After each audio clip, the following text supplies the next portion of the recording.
Have you ever heard a really popular song or had someone play a song for you that they really liked and thought it sounded bad, like so bad that you wondered how it could have possibly gotten popular and why they could possibly like it at all? I sure have. Or have you ever had someone play some of their favorite songs for you and just thought they weren't that special and wondered what exactly it was doing for them emotionally? But when you ask them what they like about it, they gave you vague answers as if they didn't even know. This is one of the issues that I, as a musician, face when attempting to talk to many non musicians about the music they listen to. Often I will say something like, "Yeah, that's pretty cool, but it doesn't contain any musical instruments." Or, "Yeah, that sounds cool, but they just aren't very good guitarists." And the person I'm talking to will say something like, "Oh, yeah, I don't care about that. If it sounds good to me, it sounds good. That's all I care about." Which makes sense, right? Until I respond with, "Oh, okay, so how do you determine what sounds good to you or not?" Which they do not usually have a response for and will leave them fumbling with their words or repeating themselves over again, saying, well, if it sounds good, it sounds good, right?" Now, if you're not a musician like me, you may not have run into such silly conversational issues before, but I'm sure you have had disagreements with others about what sounds good musically. So let me ask you this. Have you ever thought that some songs sounded so bad that you wondered how they even qualify as music to anyone at all?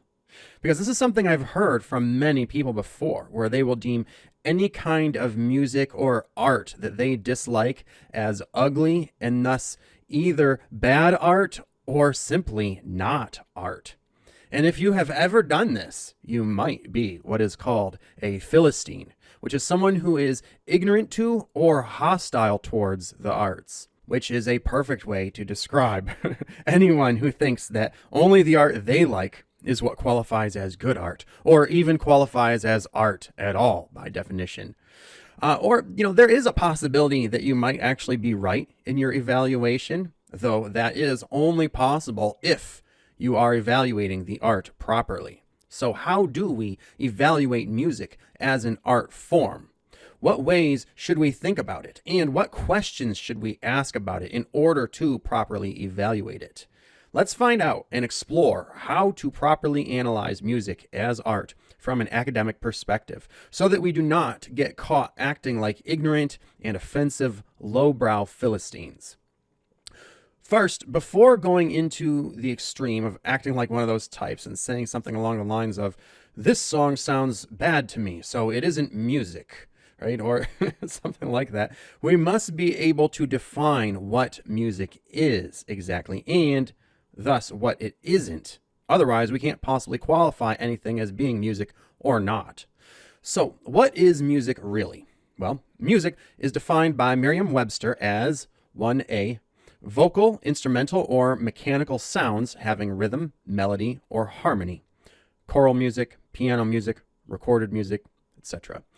B, the science or art of ordered tones or sounds in succession, in combination, and in temporal relationships to produce a composition having unity and continuity. And by dictionary.com as 1. An art of sound in time that expresses ideas and emotions in significant forms through the elements of rhythm, melody, harmony, and color. And 2. The tones or sounds employed occurring in single line, melody, or multiple lines, harmony, and sounded or to be sounded by one or more voices or instruments or both. So, when classifying a song as music or something else, we first must delineate whether what we are hearing is in fact music or just sound.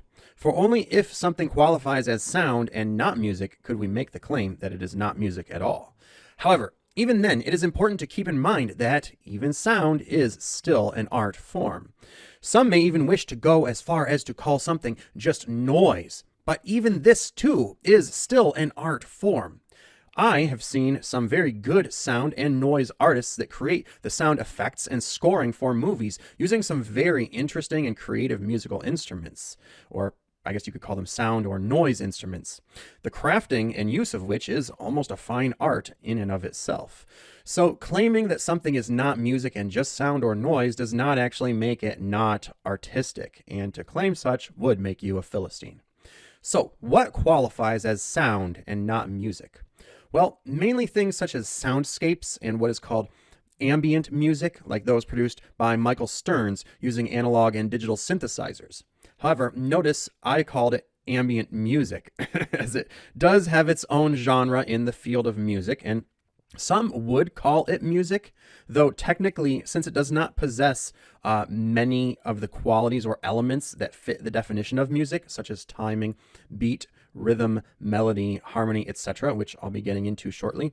It doesn't technically qualify as such, and anything that doesn't contain these elements is not technically music and is just sound, though it is still very creative and artistic, and some could still make a compelling case that it qualifies as music based solely upon that artistic creativity and the fact that it is beautiful, emotionally compelling, and most of all does contain at least one or two or maybe some elements of music, such as harmony, which is a very important element of music. However, I would posit that these are too few elements of music to qualify as such by definition, and that it fits better into the broader definition of sound and art. So what qualifies as noise and not music? Well, this would be things such as sound effects, as get created for the scoring of movies and shows, which is artistically similar to music making, and it does involve noise making instruments similar to musical instruments, and can be beautiful and emotionally evocative, but again, does not really fit the definition due to the lack of musical elements. So basically, sound and noise are not music because they do not contain musical elements, or enough of them.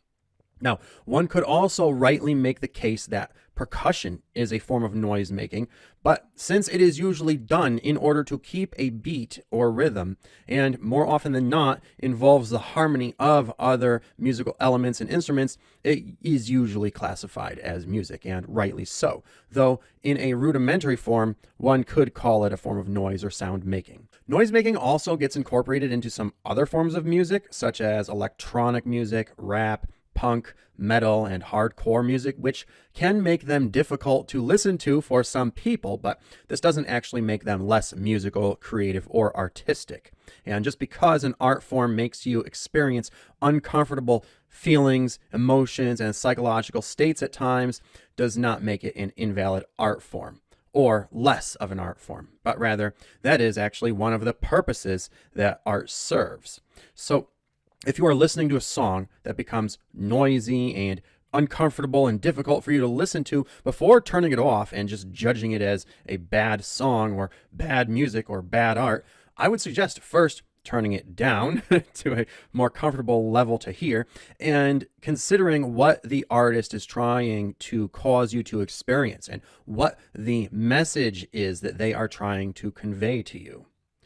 Similarly, another thing to consider first and foremost when evaluating your music is the musical artist that you are listening to, and whether or not they qualify as a musician or just a vocalist or an artist of some other sort. A musician is by definition someone who writes, performs, or creates music traditionally with a musical instrument. Though these days instruments are not exactly essential to fit that definition, however, can one really call a DJ or electronic artist who isn't actually creating the sounds they use, but just rearranging samples of other sounds that were dubbed and songs even that were already made by other artists into a new mix, a musician? I would say no, that they are a creative artist in a sense, but not technically a musician. Though luckily we do have plenty of electronic musicians who create their own sounds for their songs from scratch, using certain types of synthesizers, many of whom do use both musical instruments in the traditional organic form as well as electronic synthesizers, both digital and analog, such as Radiohead, Pair of Stellar, and Infected Mushroom. But the main type of musical artists that are not technically musicians that we hear these days are pop stars and rappers. While these people are usually creative, artistic, and talented in certain ways, They are usually what would be defined as just vocalists, lyricists, or performers, rather than musicians. Since most of these artists do not play musical instruments, do not create their own musical sounds from scratch, but are just using sound samples from sound banks, or worse, are just allowing their record companies to take care of the music making for them while they just do the singing. And in many cases, pop stars do not even write their own lyrics and thus are not even lyricists, and allow their production companies to take care of that for them as well. So, they can't be called either musicians or lyricists and are just technically vocalists or performers. So while they are still technically artists of some type and may be very vocally talented, they can certainly be deemed less artistic when evaluated musically, since they are not even creating art from scratch the way most artists do, which is really what art is supposed to be about. And all they are doing is rehearsing something that has been written for them and then performing it. All right, which certainly requires talent, but not creativity, right? And creativity is really what art essentially is about. So now that we know what music is and isn't by definition, let's focus more on what it is and what the different elements of music are that we can evaluate it by. First is rhythm or beat. This is a repeated pattern of sound. It does not have to be constant, for that would be boring and monotonous, but it does have to have a regular pattern that we can detect and move to. And it must have a pacing that we can then delineate into what is called a time signature, also known as a meter signature. In order for music to be written down and become a part of recorded history, it must have a time signature. This is important for reading and writing music, which was important historically, since before audio recordings, this was how music was recorded for millennia, and is still how many musicians keep track of what they write, and is not just used in classical sheet music, but in modern forms of music writing, such as digital guitar tablature. So, what is a time signature exactly? It is the number of beats per measure, which is denoted by a common fraction. The most common time signature that most music follows, and I'm sure you've heard before, is 4/4. This means 4 beats per measure, with 1 quarter note equaling a beat. If you're having trouble keeping the beat in time with a song by doing things you would normally do, such as bobbing your head or tapping your hand or foot, and find that you will start in sync but then go out of sync somehow, this would mean one of 3 things. First, either you are not skilled enough at keeping beats and are going off on your own, or second, the musicians are poor drummers and they are not keeping the beat properly, which would make the song bad musical art. Or lastly, and most probably, the song is actually higher art than you are used to and is using a time signature that is more complicated than your average 4/4 timing, and may be employing things such as an odd time signature, or what is called mixed meter, where there are multiple time signatures in a song and different bars have different numbers of beats, which will throw people off. Or syncopated rhythms, aka offbeat timings, where the beat and the rhythm may be out of sync and opposite each other in a back and forth motion. Or it could just be that the rhythm places different emphasis on different parts of the beat, different notes of the beat, which occur in a kind of an offset pattern. Similar to these, something else that can throw people off is what is called polyrhythms, where there are different rhythms that do not line up exactly, but will seem to fall apart and then come back together, intersecting and synchronizing at certain points of the measure, but then being syncopated or out of sync in others. These types of complex time signatures are something that the band Tool is known for, and can be harder for people who are used to simple 4/4 timings to follow, especially people who only really listen to pop music, which only really uses simple 4/4 timings. It can be a fun intellectual challenge to try to decode the time signatures of such music, and there are several YouTube channels that do this with the beats and rhythms of complicated songs, mapping them out visually for you to understand better, which is something I recommend you look at before judging a song harshly just because you find it difficult to follow its odd timing. But now you may be wondering, how could it be possible for a song to have more than one time signature? Well, in most songs, beat and rhythm are actually two different things. And thus, any song that these two things could be delineated in could potentially have two different time signatures. In fact, any song with multiple instruments where they can be delineated could potentially have different time signatures for each one of them, especially any music such as traditional jazz music where different instruments get solos of their own, where the solo will seem to diverge from the rest of the song for a little while.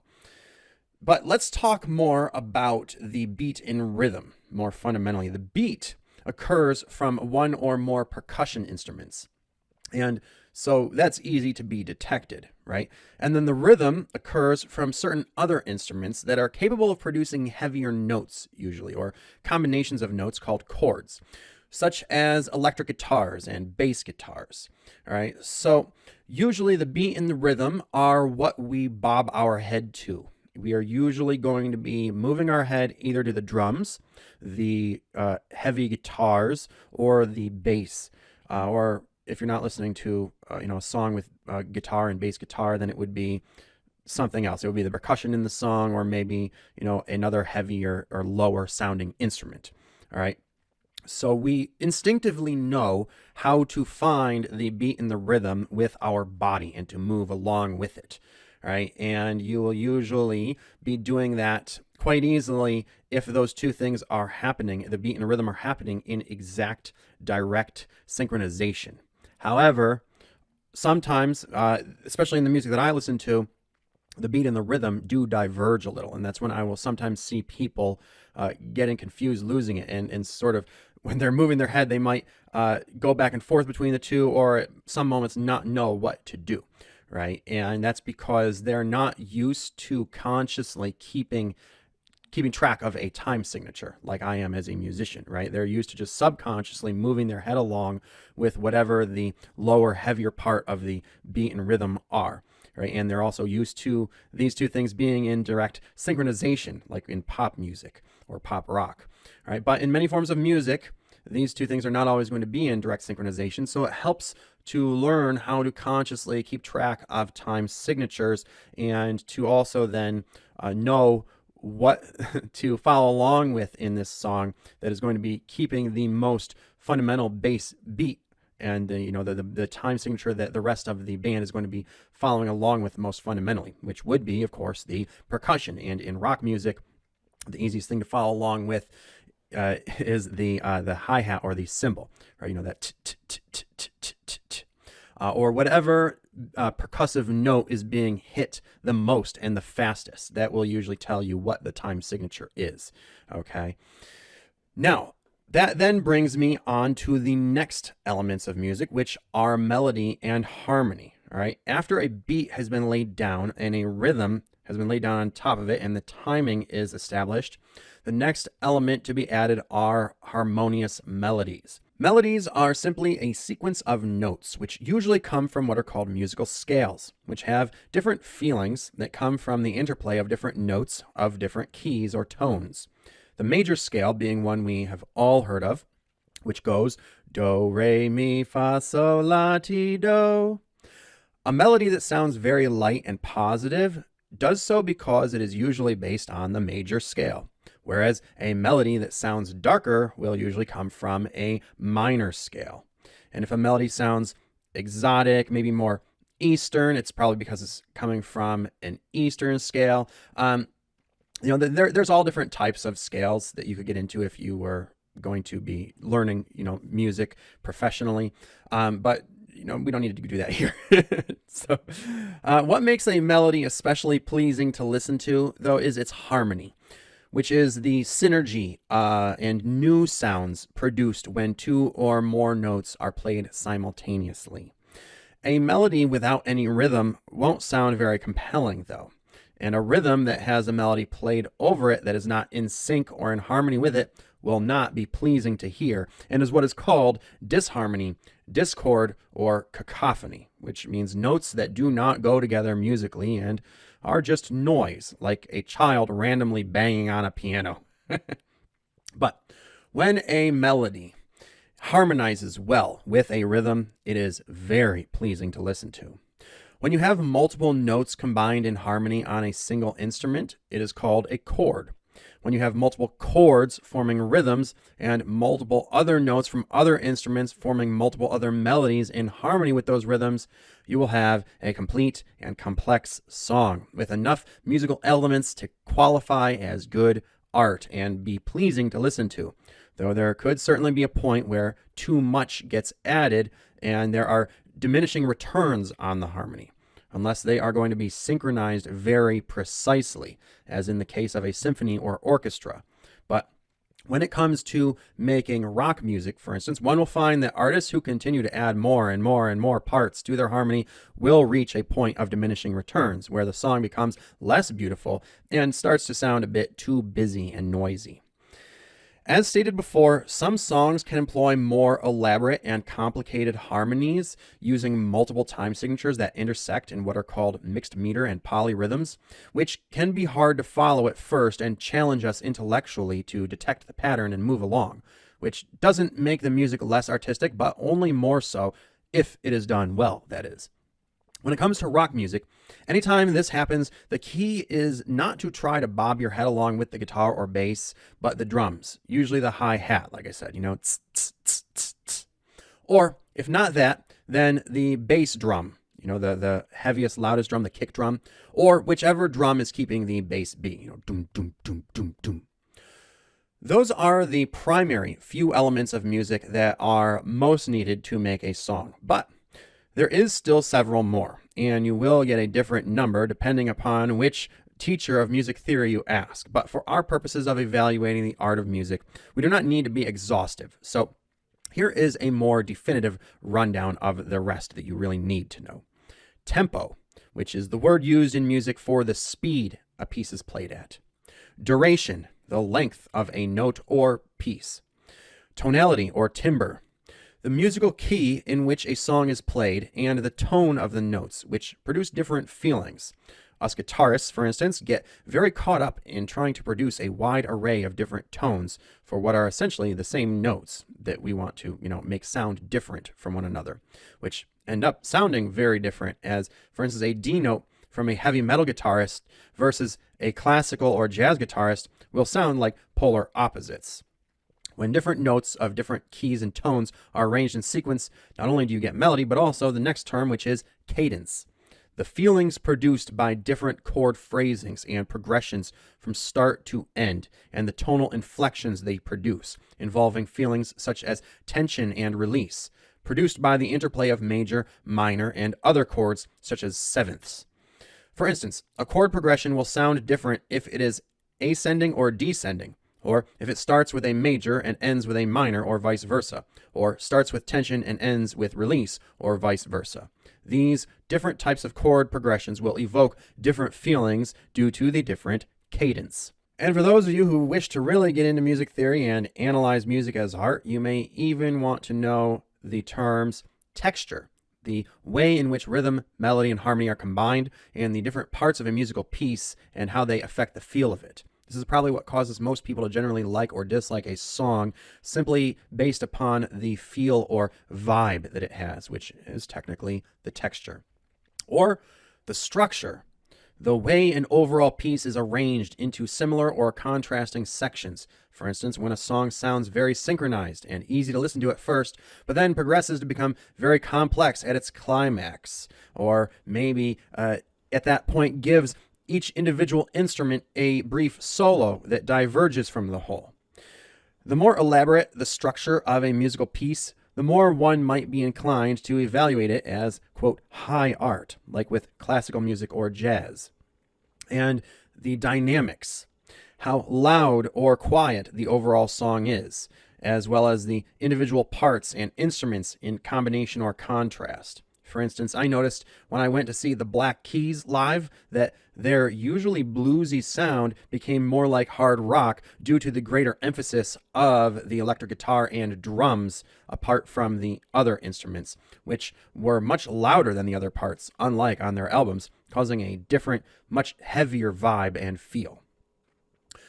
And while some music teachers may talk about other musical elements, they are often just redundancies of what we have already named. So let's move on and talk about how to use these elements to evaluate the music we listen to. Our natural starting point is how a piece is making us feel, but we must ask ourselves why and how it is doing this. And we must suspend our judgment until we have given the song a chance to actually show us its different elements and how they combine into the texture, structure, and dynamics and such. Far too many people in this day and age will judge a song based upon its initial tone in just the first few seconds, sometimes before even allowing 2 whole measures of rhythm to develop. They will judge a song harshly and turn it off as soon as they hear the sound of an instrument or voice or other sound that they don't like. If you are turning a song off before even giving it time to evaluate it properly, the problem is not that it is bad art. It is that you are a poor judge of art and are probably doing this out of neurosis, not intellect. To properly evaluate a piece of art, the first thing you need to do is give it a chance to show you what it is and take in the different elements, parts, instruments, sounds, and such, so that they can properly be evaluated both individually and together as a whole song. So after getting a bearing on your emotions and focusing in on what you are listening to, the next thing to do is establish the beat and see if it is the usual 4/4 or a similar type of timing such as 4/8 or 8/8 that you can easily bob your head to, or if they are using an offbeat timing. And if so, if you can decipher it, then listen for the rhythm, and then the melody and the harmony, since these are the few basic elements that make up any song, regardless of genre, if it is music and not just sound or noise. Then listen to the different instruments present and see if you can name them and get a sense of what they are doing and how it makes you feel. Try to get a sense for how talented the instrumentalists are and if what they are playing is simple, beautiful, dark, complicated, fast, slow, and how it makes you feel with the melodies, scales, and chord progressions and cadence they use. The musicians playing the instruments are what really makes the song. So in order to evaluate it properly, you must pay close attention to the parts they are each playing. Once you have focused on them individually, then bring your attention to how they are harmonizing together. Are they directly in sync, or are they using polyrhythms? How many parts are there exactly? As a musician, sometimes when I go to learn a song, upon analyzing it, I will find that there are actually up to 5 or 6 different guitar parts in it that I hadn't previously realized there were because I hadn't listened in enough and had only really heard their harmony as one. Then listen to the vocals and try to hear the lyrics and the message they are trying to portray. Are the lyrics poetry? Are they meaningful? Or are they really just rhyming any way they can at the expense of deeper meaning, or what is called in poetry doggerel, lyrics that sound good but don't actually mean anything? Ideally, lyrics should not only rhyme but be meaningful poetry with some sort of message to convey. Though lyrics do not have to rhyme, but can instead just follow a meter, as is the case with the metal band Meshuggah, who have made some of the greatest contributions to the modern world of music theory when it comes to mixed metrics. A beautiful voice is easy to listen to when singing rhyming lyrics and flexing the vocal cords, but there is also artistic value in a good scream too, though it may be harder for some people to hear. But keep in mind that art does not have to be beautiful to be good art. In fact, some art can be purposely ugly in order to convey a certain message, which can be very important, though that is not always why people scream in music. And please do not be so ignorant as to think all screaming indicates anger or some sort of ugly or evil message. And that is why it is important to actually know what the lyrics are that are being sung before evaluating the song based upon its vocalist. A beautiful vocalist singing superficial and stupid lyrics is not singing anything of greater value than a metalhead screaming out lyrics that are actual poetry, but which you can't decipher without looking them up and reading them. Many people, especially those who listen to pop music, really only focus on the vocals and their ostensible beauty, which is ironic since many of them do not contain good poetry. They do not have lyrics with deeper meaning, but rather shallow, vapid, meaningless ones. And it is even more paradoxical when many of the pop singers didn't even write their own lyrics and have their voices then doctored. Or worse, when many rap artists' lyrics are the antithesis of poetry and are, quite vapid and often the worst excuse for English that we have ever seen, and are not even delivered in a manner that is pleasing to listen to, such as with gangsta rap or mumble rap, which could be said to be some of the least musical and artistic forms of music possible. And again, uses sound samples rather than creative sounds, so these people aren't technically musicians.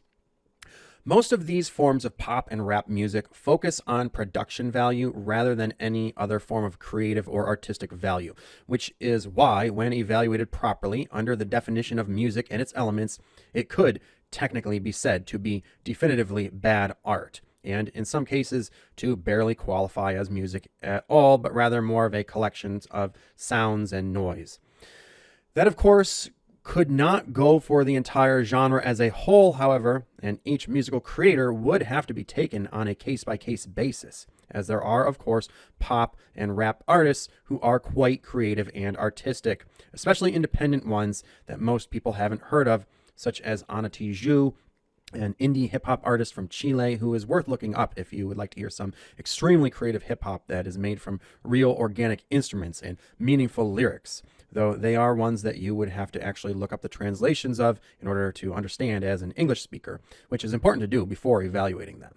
And there are also some mainstream hip-hop and rap artists that are also very artistic and do use a real band of musicians playing real musical instruments, such as The Roots, though for some reason, many of these people, though they were in the mainstream for a long time, are not as popular today. And I think it is very important that we continue to maintain the mainstream awareness of musicians who use real musical instruments creating their art, because otherwise we are allowing for bad art to take over the mainstream spotlight and to then corrupt our minds, which is exactly what is happening these days with the brain rot that is going around with the bad art that most people are consuming today online, which is not art but entertainment.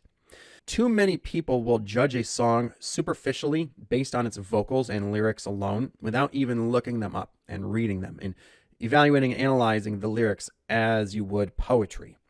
I once sent a friend of mine who fancied himself a intelligent, intellectual, critical thinking type of person a song by an artist named Kishibashi called I Am the Antichrist to You, which is a love song about being a scorned lover, someone who's been rejected and cast down, and was done with a chamber orchestra called the New Deco Ensemble, and which I consider to be one of the most beautiful songs of all time by my opinion.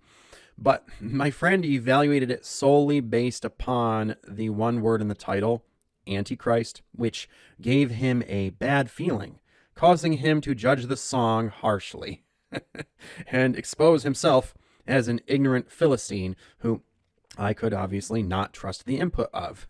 So if you do not want to seem like a pretentious jackass or a Philistine, I would implore you to not make such horrible mistakes and to evaluate song lyrics properly as you would a poem by actually looking them up and reading them through before casting judgment on the meaning of a song. Now, when it comes to evaluating song lyrics that rely upon cliches and platitudes and are thus not very deeply meaningful, or maybe not even meaningful at all, is simply not good song lyrics, maybe even not a good song as a whole, depending on the rest of the, the sounds and the instruments.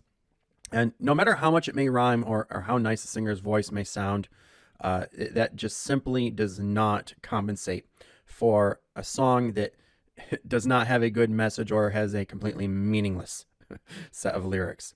Whereas a song that contains emotionally evocative and intellectually challenging messages that really make you think and feel deeply about a topic is probably very good art, even if the singer is screaming, and that may be more difficult for you to listen to than the doctored up voice of an attractive teenage girl, or maybe they are singing well but not as well as the doctored up voice of a overproduced pop star. Okay. And lastly, when evaluating a song as it ends, You finally can judge it as a whole and consider the duration and length of the piece and how big or small it was. And then, other things that you can think about when judging it as an entire song, such as the genre and style. And could it be classified into any subgenres? Did it contain an interplay of multiple different styles? Consider the dynamics and structure. How climactic was it? How progressive was it? Did it have multiple different phases like a concerto? What did it make you feel throughout? Did it leave you with any lingering emotions or afterthoughts? Did it change your mental state? Which emotions did it make you feel exactly? Can you list them? Did it make you feel a need to hear it again immediately? Or perhaps take a moment to reflect upon it in silence? Or do you never want to hear it again? Which parts of the song are sticking with you most? And what is your overall impression of it? What do you think the artist's intended meaning or message is? Now is the time to finally judge whether or not you liked the song as a whole, whether or not you consider it to be good art, and why, how you feel, or what you think about it. And if you cannot put it into words definitively using the different elements of music as I have outlined here, then you are probably not ready to make your final evaluation and should wait to pass judgment on a song until you can adequately explain yourself in music theory terms. Otherwise, you will probably just come off as being judgmental, or worse, a Philistine. So that concludes my entire lesson on evaluating music as art. I hope that you found this enlightening and informative, and that you will take this information and use it and go on to make better valuations of the music that you listen to and not end up acting like an ignorant and offensive Philistine. And if you would like to evaluate and give me feedback on any of my music, please peruse the videos tab on my channel and let me know what you think of my own artwork. And I will see you guys in my other videos. Bye.